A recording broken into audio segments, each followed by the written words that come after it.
Hi, some of you may know that I am the creator of this list that's been going around on a subreddit called NYC Food. It's been 3 years. I'm a Vietnamese who had lived in Vietnam for 16 years before moving to New York. You can judge by my accent. I have visited 40 different Vietnamese restaurants in the city from across 5 boroughs. I started to put together a ranking list that I decided to share with my friends and eventually publish them on Reddit. Well, the intent at first was for me to map out all my favorite places, but then the Reddit community really helped expanding this list. So rest assured, this is the work of not just me, but many people. Now, even I believe that I have some legitimate ground to assess what is good or authentic Vietnamese food. This list by no means ranks the best Vietnamese restaurant in the city. This ranks the likelihood of me returning to Vietnamese restaurants. Before we get into this, I want to disclose a few things. One, I grew up in Hanoi, which is the capital, residing in the northern part of this country. So this list may be skewed toward the northern-centric point of view. I will strike a lot of disagreement with southern and central crowd I may have in the past on Reddit. I will try my hardest to have more inclusive view, but in the end, it will never be an objective list since this is my list. Now, I'm aware a restaurant is a noble, risky business with incredible thin margin. This list by no means diminish any efforts of any individuals of any restaurants. It's someone's hard work, someone's business, someone's savings, someone's legacy. I'm just lucky enough to have an opportunity to do this in New York. Given my Yelp research, there's about 120 restaurants in the city at the time of recording, and this will give me and this channel plenty of juice to move forward. The food will take priority over everything else. That includes pricing, settings, vibe, staff, bathroom cleanliness. Now this video will give you a few more insights of the top 10 restaurants as of 2025 out of these 40 entries. I have dedicated posts on a lot of these entries, and I still think it's the best way to access my content at the moment. Alright, so sitting at number 10, Lay Dong, whichever one you want to call it. Now, this restaurant was discovered personally in 2024. This is the newest restaurant on this list, like not to enter the list, but the newest. It was impressive enough to do two things. One, gain a dedicated post on my website. Two, it kicks out Hai Luo out of the top 10. Hai Luo has always been a controversial on my top 10 for the past 3 years. Reddit did not like this restaurant. It's the closest thing I have to my own family's meal. Their cooking is very similar to my parents. It is a very homey-centric menu, and that's a very important distinction that people tend to forget. Vietnamese people tend to go out to eat Vietnamese food for only mostly one meal a day. It's either breakfast or office lunch. That's why pho, bánh mì, bún chả, bánh cuốn, and all types of soupy dishes are very popular choices. Then they got taken out of the context, and that's why they get very popular outside of that context. Now, home cooking meals do not get featured a lot in Vietnamese restaurant because they're home cooked. Why would I go out to eat the same shit I can make at home? So Hai Luo stands that high to me because of that, especially being away from family, for thousands of miles, year in, year out. La Dong has had roughly 4 months under its belt. As the newest Vietnamese restaurant, New York City has the muster. On the grand scheme of things, it's not a massive for this particular city, where even TripAdvisor managed to sniff out 65 worthy entries. La Dong entered this saturated market and was ready to make a mark on its own. So how they do it? Operating in a setup that is very similar to Madame Vo, a dining space with a liquor license. So this immediately creates a very warm welcome at the front of the house before you ease into the dining area. Its interior package, decoration, mix of seating layouts, from banquet, 2 top, 4 top, to giant family seating, display the thought process of the team that has done this before. People behind this venture did have 2 successful Thai eateries in the city, and this is their take on Vietnamese food. Now, Reddit consensus is like, it feels like a Thai restaurant. that makes sense now. I found out all of this after visiting and ranking this on this list. So food takes priority. Inherently, there was nothing wrong with this menu. Sure, it may be a tad bloated compared to Madame Vo or Vanda, for instance, but it does show the enthusiasm and excitement of a novel venture can typically bring to the table. However, these slight tweaks and add-ons on some of the items do pose certain questions and catch me off guard. For example, Exhibit A, Banh xào. Now half the name of the dish is Banh, referring to the crepe or pie in literal translations. So why are you using waffle shells? Exhibit B, I lived there for 16 years. Why are there carrots on stems and served on the side? It's supposed to be chopped and put on the sauce bowl. The meat is skewered and served on the sticks. Who does that? The vinegar bowl is really small, but to be fair, that's everywhere in New York. There's something I can't fix. The noodle itself resembles like a more plastic cheese taste rather than rice. I don't even know where they get these noodles from. Bánh bèo. The batter is too doughy and thick. The consistency should be loose and almost sliding with the help of fish sauce and vinegar.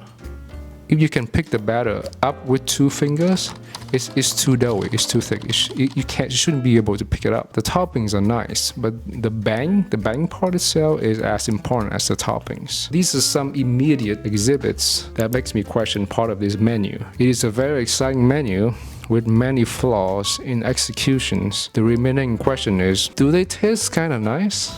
Sadly, I can't answer that since I'm imbued with this curse of knowing, and it is up to you to decide or not. In conclusion, Lazong is a very strong contender to Madame Vo. The menu is exciting while still maintaining proper standard offerings. Execution needs more ironing out in some key offerings, but I don't either guarantee or expect them to be done. So, mixed bag. Pho. It's a very nice bowl of pho. I will do a dedicated video as a different list. So sitting on number 9, we have Hanoi House. Now Hanoi House is one of the very few OG entries on this list. I discovered this back in 2018. This entry did not appear out of sheer luck. Some proper scientific research on this. Do you remember that scene in Moneyball when Peter Brand talks to Billy Bean about Chad Bradford? People are overlooking restaurants for a number of various biased reasons and perceived flaws like staff, bathroom cleanliness, storefront, entryways. My research cut straight through all that. At this time, this could not only be one of the best Vietnamese restaurants in Lower Manhattan, but it may be the most effective relief pitcher of all baseball. When I tried to suss out a proper Vietnamese restaurant, was going to Yelp and type a very specific set of dishes that I know for a fact are very common staples food in Vietnamese household, but they were nowhere to be found in the typical Vietnamese takeout places. For example, Rau Muống, aka Morning Glory. This is a mundane and as lazy as you can get as a Vietnamese parent trying to put a dinner together at 5:45 p.m. on a Tuesday. And Hanoi House came up on the search. Now go back in time and look at the 2017 and 2018 menu. It was god tier, like it was honest and it was exciting. Now COVID hit Hanoi House hard, or maybe because of their explosive popularity in 2018-2019. The menu has shrunk and revert back to a more typical, for a more casual audience like pho, bánh mi, bún chả. Now these chains justify Hanoi House as number 9. But hey, that's not so bad for something that was peaked like 6 years ago. Please, Hanoi House, bring back the 2018 menu. You will forever be in my top 4. Hanoi House is still a very strong face for this cuisine in this city. The pho is kind of solid. I can do without that bone marrow. I get weirded out when a Viet restaurant does these kind of things. It looks like they try really hard. The pho bowl in Vietnam is no bigger than your typical cereal bowl. I'm dead serious. Hanoi House still offers one of the most solid bowls of bún chả in the city. Mostly because they give you the biggest bowl of vinegar sauce. Now this is more akin to my northern route, while south and style bún chả is more like a salad dressing. Now shrimp chips is a nice touch. Now if you crave shrimp chips, go to any market in Chinatown and you can get a bag and fry them yourself for like $4. Spring rolls, very decadent, fried to the crispiness. Like fried tofu is very homey staples, respect, and it's nice to see them incorporated in a few dishes. Musabi was I'm not gonna talk about that. Now this menu shrinks, very efficient at getting food out of the door. Now prior to COVID, this is my go-to place, and when I take someone who had never experienced Vietnamese food before, the interior is very casual, inviting, and given how St. Mark looks on a Friday with outdoor seatings. Now pricing does go ridiculous, to be fair, but so is the rest of the city. Now sitting at number 8, we have 1010. It should be at number 10, but whatever. I will do a dedicated post on pho, but this restaurant only serves 3 things: banh mi, pho, and coffee. So I need to talk about some of the pho. If you have been around long enough and dug through the archive of all my posts, one thing may be very clear to you. I have relentless quest to find a very good northern pho. This is always a difficult task due to the oversaturation of offerings, dozens and dozens of restaurants in the city. Now on the other hand, it is incredibly easy and lazy to gloss over all of these and declare that New York City offers nothing but garbage and overpriced pho. This has been well communicated to me through Reddit comments, hailing the superiority of Philly's, San Francisco, Houston, Dallas. Now going by this logic, I would also recommend you to try a few other cities as well, like Hanoi, Nam Định, or Ho Chi Minh City. Now every Viet has his or her own standards and requirements when we come to a bowl of pho. Understanding the market and being one of the Viets, my standard lie into 2 things. The rest can be overlooked for now because they can be easily fixed. So the 2 things are the broth and the noodles. Pho is actually the name of the noodles. They shall be flat, wide cut, and most importantly, fresh. Now I don't give a if you deem it okay to use dry packaged pho noodles. Now if you're gonna charge me $20 or more for a bowl of pho, I will not entertain such idea. Now standard 2, the broth is the most important ingredient of pho. This is the most difficult part to get right, and it is unquestionably the sole deciding factor for Vietnamese family to go out and pay their hard-earned money at a pho joint on a Saturday morning instead of laboring for 5 to 8 hours to home cook it themselves. Now there's a very delicate balance that a pho joint has to hit. Yes, I know it's a cliche. The broth needs to hit the right note of sweet and salty while maintaining its visually clear body. It is not simply a bowl of bone soup, bone broth, where you can just pile up more and more ingredients and expect it to get better. Do you know what happens when you pile more bones, heat, and time into a broth? It turns into tonkatsu. These joints have to simmer for hours on end without reaching to a point of no return. Now 1010 stood out for me to get the standard number 1, the noodles, right. Standard number 2 still requires work to beat the top offering in New York City at the moment, in my book. But the joint gained a lot of respect from me due to its presentation from a very small menu that befits a very small space, like 4 tables top. A joint that focuses on 1 or 2 type of dishes is a rare breed in New York City. Let's do a simple comparison, right? So let me ask you this. Why is ramen so much more popular, and why is it so much more serious of a choice when it comes to a soup? And so when you go out to eat ramen, right, you prepare mentally to go and do so. You just don't simply go to a Japanese restaurant and order ramen off the menu. I mean, you can do that, but in New York City, you are given the luxury to choose for yourself a long list of ramen shops. Now over to pho. So when you go for pho, you don't get the same amount of luxury, right? You usually search for a Vietnamese restaurant with the best pho offerings. Been doing this for 10 years and on the receiving end of a very typical question, which is a good Vietnamese restaurant?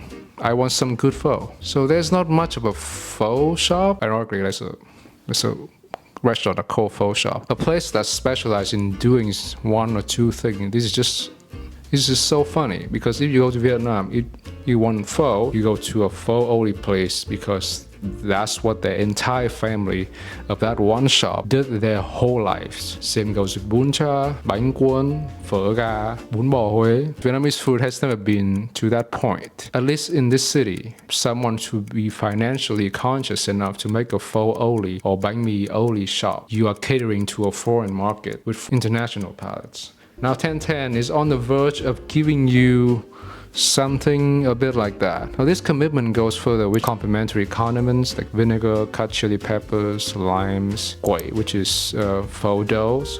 I mean, these are more akin to like northern pho. So it's not quite an only pho shop because they do offer you bánh mì as an option on the menu, and I'm happy to report that it is a very heavy contender for you to ponder a checkout. Bánh mì Hanoi is a classic, no complaints. Bánh mì early bird is a nostalgic offering where pork is swapped out for omelets. It's a very odd offering unless you are a middle schooler in Hanoi in the 2000s. Nothing but praise for their coffee options. I would recommend you try coconut coffee or coffee salt made, especially the salt made. In short, it's a no fuss, no extra, no nonsense Vietnamese joint that could be so insanely popular outside a typical Hanoi high school or government office. So go try it while it's still young.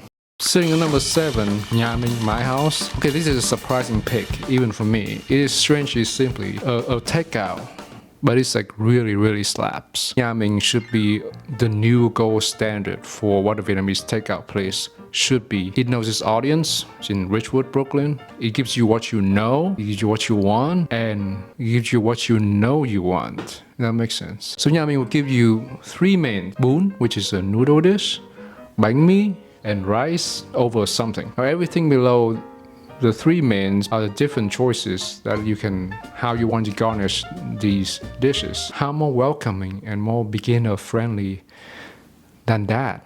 Their bánh mì combination is a very playful, and that baguette just have enough class and have enough quality to pull off this way of serving. The main star of the show is their chicken pho. Chicken pho for me is the most helpless and the most difficult bowl of pho to pull off. Now Vietnamese families would labor themselves for 8 hours at home to make this happen for a special guest, a special occasion, or just to satisfy their cravings. Now simply because they know in their souls it'll be a waste of money to go out and eat chicken pho unless you know a place or gatekeeping it. Chances are chicken pho just fucking sucks when you eat out. So how does this sentiment come about? Like, it has to do with the bar that beef pho broth sets for the complex use of beef bone, bone marrows, pork bones, even chicken fat. Chicken pho mostly only have chicken to work with some places even incorporate pork bones. Chicken broth needs a lot of help due to its subtleness and lightness. Like, no wonder when you're sick, chicken soup is the go-to choice for a lot of people. When you go to a chicken pho shop, they'll give you all parts of the chicken as toppings to compensate for this weak broth game. Everything from dark meat, skins, unlaid eggs, don't Google that, chicken innards, just as toppings. Now, if you're gonna play this quantity over quality game, you might as well just go for a bowl of bún thang. It is truly a holy grail of quantity over quality. So with all that adversary in its way, it's very hard for me to find a gatekeeper chicken pho spot in Hanoi, and in no right mind would I seek for one in this city. But New York does give me 2 worthy entries. It's Phở Gà Vàng and Nha Minh. In my opinion, Nha Minh bested Phở Gà Vàng, whose name has phở gà in it, and that's enough to say. Now go try it and judge it for yourself. It was good enough for them to omit beef pho entirely off their menu. Did I say more? Alright, sitting at number 6 is Nom Nam. Okay, without the marks of tonal distinction, I still don't know what Nom Nam is in Vietnamese. So someone please tell me. Now to carry on over from the previous entry, without a doubt, if you want another place that is truly balls to the wall, quantity over quality, a place that prioritizes the sheer amount of stuff over the taste of a single dishes, Nom Nam is not it. It is in fact not even remotely close to that. Nom Nam is quality over quantity. It almost plays mockery to those 60 plus items menu restaurants. While this menu size probably resembles closest to Hanoi House, it is laser focused, also similar to Nha Minh, but even smaller. Kick-ass bowl of pho, a kick-ass salad option for their banh mi, and all the notable rice or salads. And that is precisely what you will get from this place. Like Obama bún chả is one of the strongest bún chả, dollar for dollar. This really schools Lazong on how to do proper bún chả bowl. And shockingly, I never thought that bún chả is something that one can mess up. Banh mi are fun, not my favorite baguette. I guess because the baguette in Vietnam is just so poor that it became so iconic that anything better than would just not be my favorite. But that's not Nom Nam's fault. Opla, fried egg with banh mi, and the Chinese sausage brought back certain memories. It's a very distinct combinations. Okay, if pho experience, you come to the right place. I will speak briefly on this matter. Nom Nam gets the broth just right. Very few places that get it right. I cannot tell you how many times after I eat a bowl of pho, the first thought come to mind is, yeah, this tastes kind of nice, but it is not pho. There's a certain eggy aftertaste that you can only get with the correct bowl of pho, and I have been chasing that for so long. Now that's what I'm gonna say on that matter. Now this is the place that I cannot really yap nonsense about because nothing they do and nothing about this menu is nonsensical. It's straight to the point, and I'm gonna do the same and end it here. Okay, now we're getting into top 5. So entries 6 through 10, I would disclose that these entries can trade places any day of the week. They are very, very good Vietnamese restaurants. However, the top 5, I have been very thoughtful about this ranking for quite some time now. It is very, very difficult for any restaurant to break into this top 5. I can say with confidence that the only 2 times that occur is when Mum entered the list, and the other time was Monsieur Voir, the sister restaurant to Madame, entered the list, but they closed. Okay, so sitting at number 5, we have Bistro. Not the kitchen, the bistro. My original note for this entry is it's a strong lineup. Each menu item can be easily be from any Vietnamese family style eatery. With more commitment and faithfulness in the execution, this could have easily made the top 4. Now, M was a 2021 discovery for me. After my relentless Moneyball type search, trying to find a place that served nghêu, which is clams, and a decent thịt kho, which is braised pork belly. Now, Bistro celebrates what I think is often forgotten and should be reminded once in a while. Vietnamese food are generally meant to be shared across the table. This menu puts a lot of effort into emphasizing that. The setting is very similar to Chinese family seatings, in which each member have a bowl of rice for themselves while they share their mains across the tables. So you'll be like a potluck, but with rice every single day. Now, very few places that goes into the seafood side of Vietnamese cuisine, albeit it's a far cry from an actual coastal eatery in Vietnam, and dabbles into like the shrimps, the mussels, clams, and seafood fried rice. Now, others noteworthy entries like the braised pork belly, shaking beef, beef stew, bánh xèo, crispy fried tofu, or even fish-sauced chicken wings. Shaking beef is the closest thing to a showstopper you can get if you want everyone, well, apart from vegan and vegetarians, to get jealous and think, I should have ordered that. Get the shaking beef anytime you see it on a menu. Now, these dishes are meant to be consumed with rice and with a large group of people. So if you have friends, go here. Now, if you don't have friends, well, I will show you have a lot of very good leftovers. Okay, so on a slight serious note, their noodles offerings are solid. Pho is very indulgent with the broth. The broth is on sweeter side. In fact, it is the sweetest pho broth of my entire pho ranking list. So number 5 belongs to Dumbo as of early 2025. Alright, sitting at number 4 is Madame Vo. Madame Vo sits above Bistro because the menu is just a tad more exciting, albeit very similar in terms of offering style, very family-oriented entries. Madame Vo has a great core lineup, pretty consistent throughout, from the flow and through the years, except for the pho. Now, the restaurant does surface in my 2019 search when I was inquiring on Yelp very specific things called lap sung, which is Vietnamese sausage or Chinese sausage. Now you know what it is, and you're not from a Viet or Chinese descendant, hats off to you.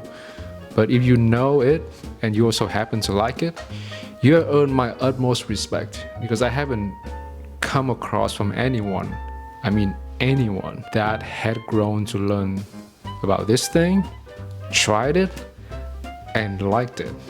Not like they say they like it out of politeness. So they're essentially our version of largely pork sausage, but dehydrated and sweetened sometimes with soy sauce, rose water, or rice wine. Now it takes on this salty but incredibly sweet mix of taste while being very greasy and fatty at the same time. It is used in many carb-heavy dishes to kick them up a notch, like fried rice, turmeric sticky rice, banh mi sometimes. I have grown up eating this thing religiously because I love sticky rice so much. I would take sticky rice for breakfast over pho any day. Now Madame Vo excel at using lap sung in their fried rice to their bánh bột chiên, which is their version of pan-fried rice cakes. Portions are generous. They're meant to be shared among a group of 2 or 3. This is the biggest similarity with entry number 5. Menu has almost stayed the same with a change here and there over the years. It was also a very strong menu to begin with. For many years, this menu has been my yardstick to judge a lot of new entries coming into the list. They also have shaking beef, bò lốc lắc. The whole room will just look at this dish when they come out of the kitchen. There's not much risk to order off this menu apart from their bowl of pho. In my personal opinion, this bowl is not worth ordering.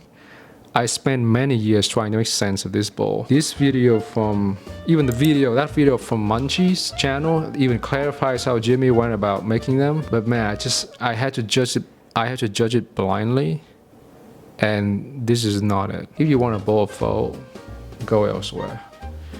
You want anything else with pho, go here. Or just order it and judge it for yourself. I mean, it's my personal opinion and my personal list after all, so.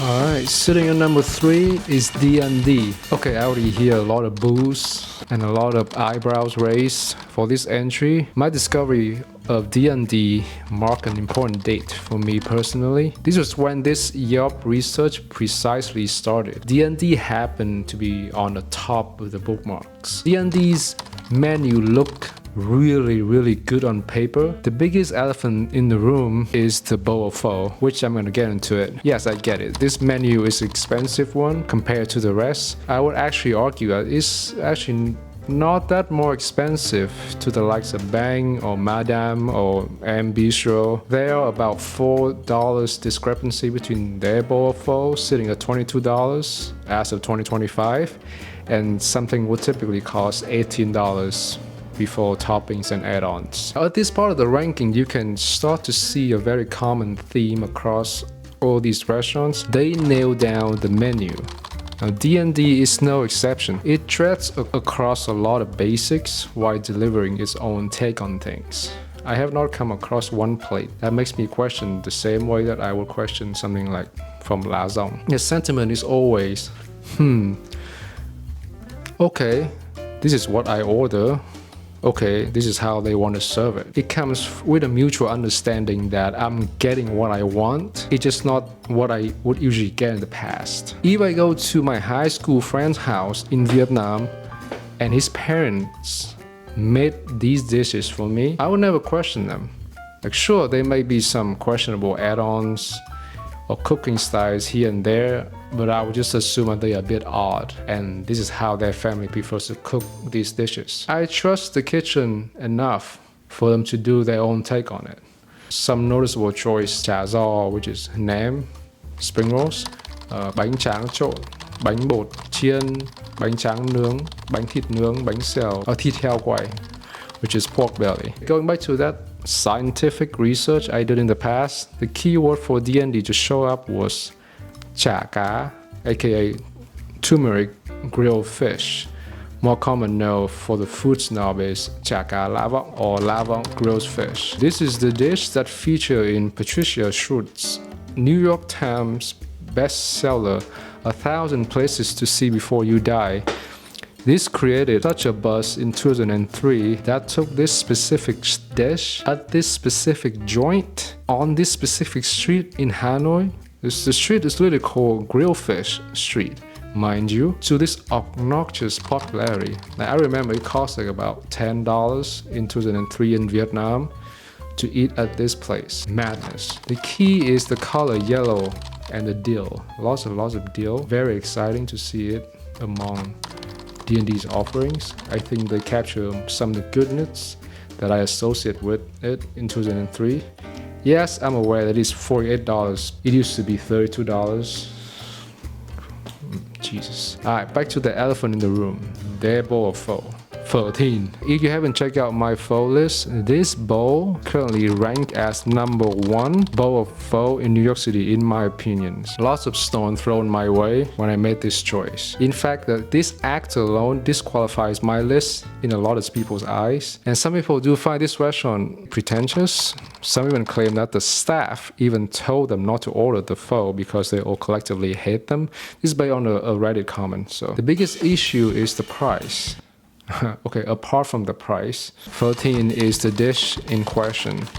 This is not a traditional bowl of pho. Do not order this bowl if you're seeking for that specific version, the traditional version. Teen is the name of the original creator, Nguyen Trọng Thìn. Many families would try to make their pho stand out without disrupting a very distinctive taste. Very hard thing to do.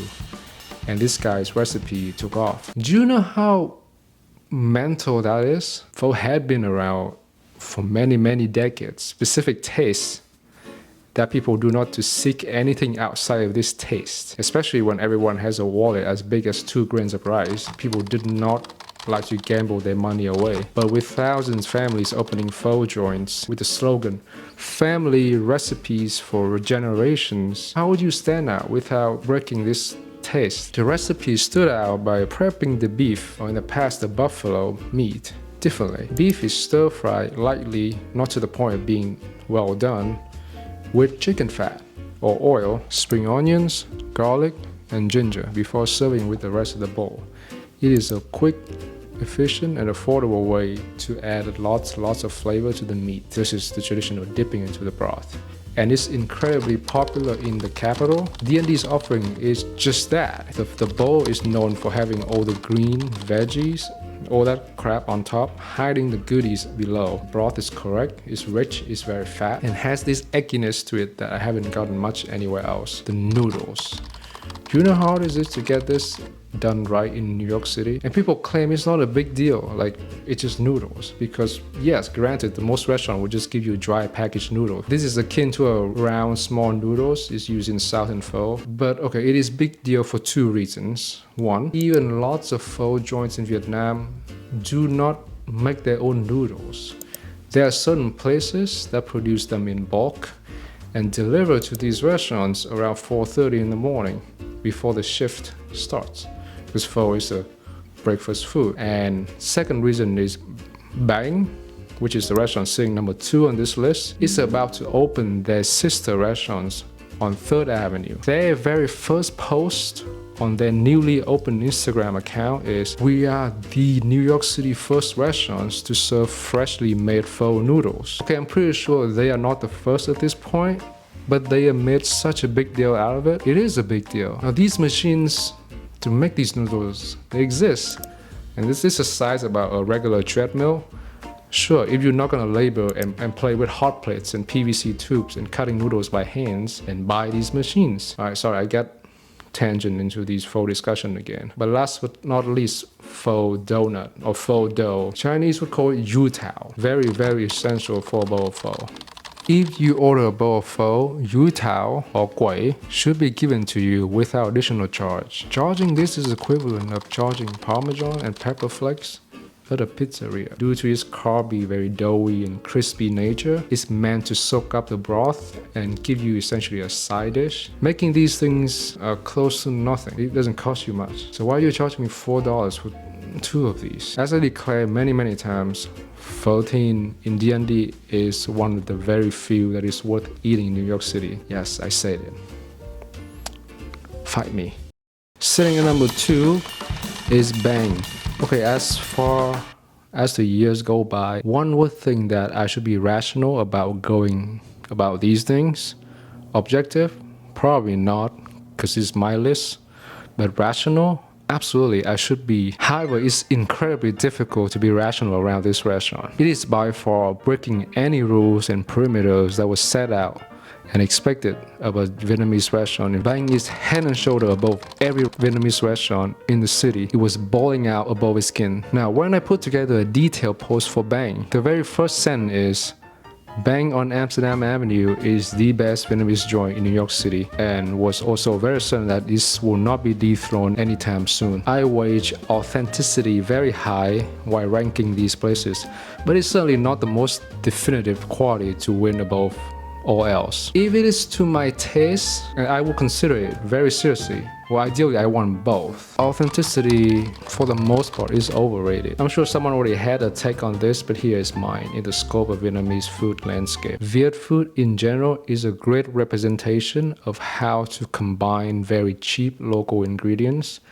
over and over again in thousands of different ways. The impression of Viet food being healthy and balanced is derived from the fact that the majority of the dishes are meant to be consumed on a daily basis. Routine food. Indulgence is a hard trait to come by, especially when the country had just escaped starvation holistically as a nation in the late 90s and early 2000s. Some may still argue that it is a false statement, but Vietnamese truly believe in 2 states of daily living. One is ăn no mặc ấm, which is eat full and wear warm, and ăn ngon mặc đẹp, which is eat good and wear pretty. Now, as the nation went on, many families switched from one state in the weekdays to another during the weekend.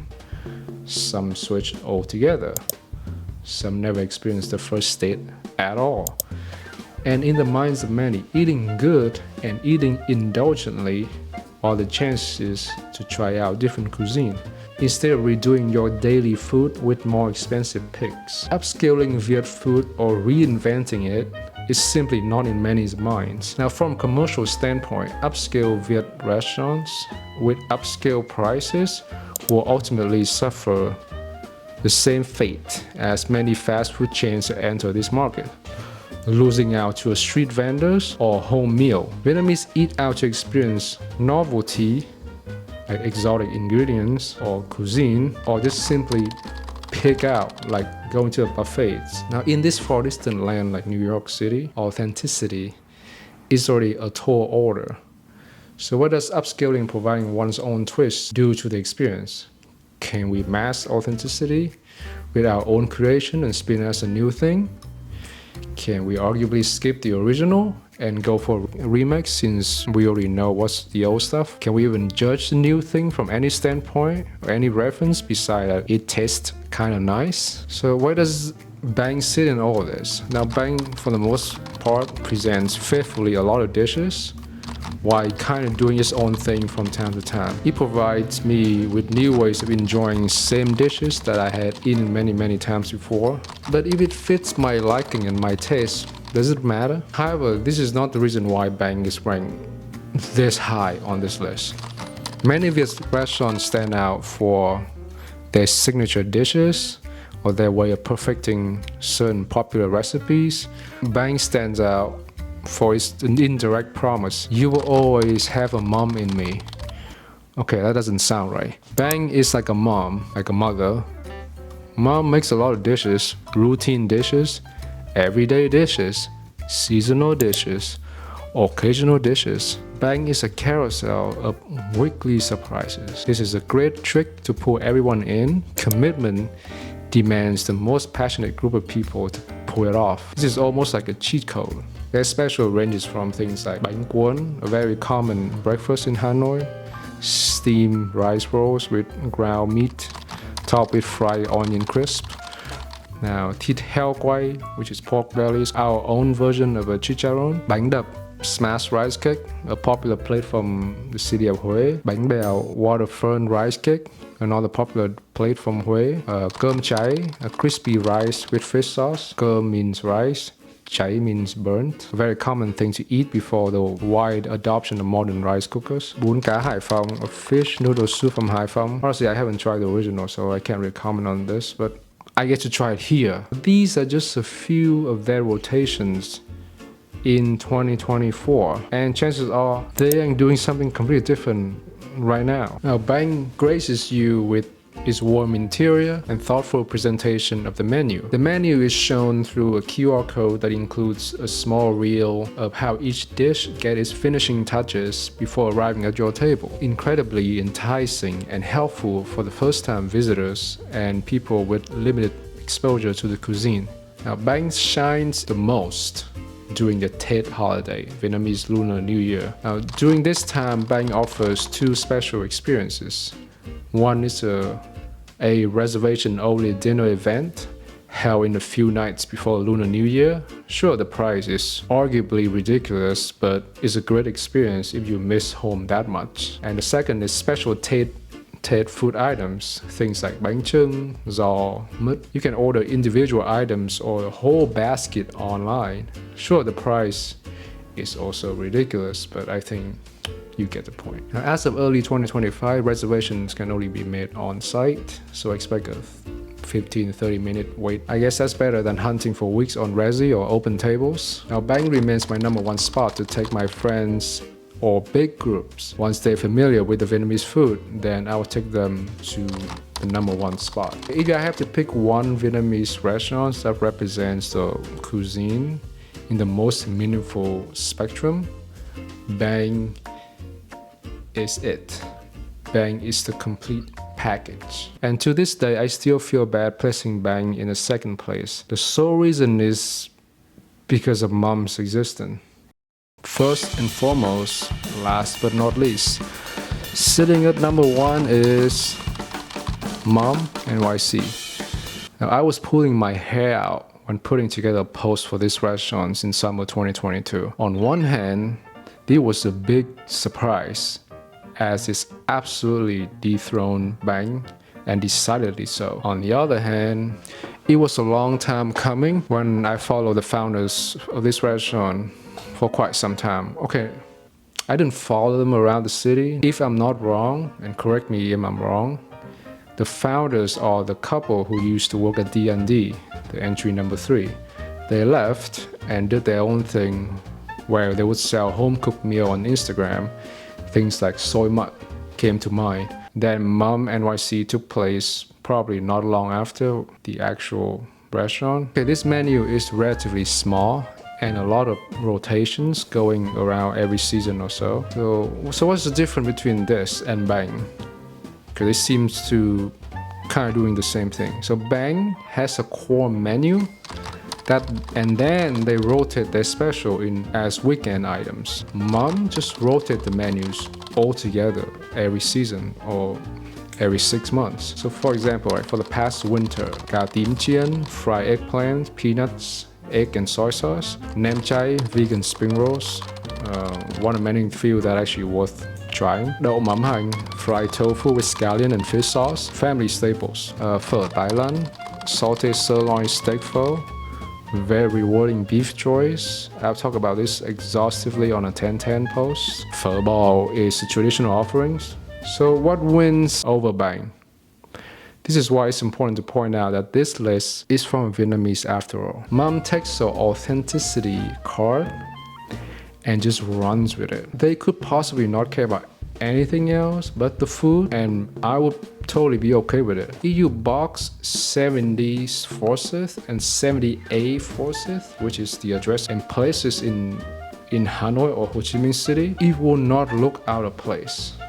Okay, apart from the price. Expand the restaurant to the neighbor space is one of the most common thing that ever happened to an overpopulated restaurant, apart from civilly moving to another bigger location close by, or open another restaurant entirely and call it Mum 2. So Mum debuted its first EP with only one big hit. Mum's main offering is bún đậu mắm tôm, vermicelli, fried tofu, paste, tiny shrimp. Shrimp paste, mắm tôm, is the catalyst that drives this entire dish. It's salty, pungent, and interestingly takes a very similar role to fish sauce in many other Viet dishes. Fitting fish sauce in your palate gets you one foot over the door.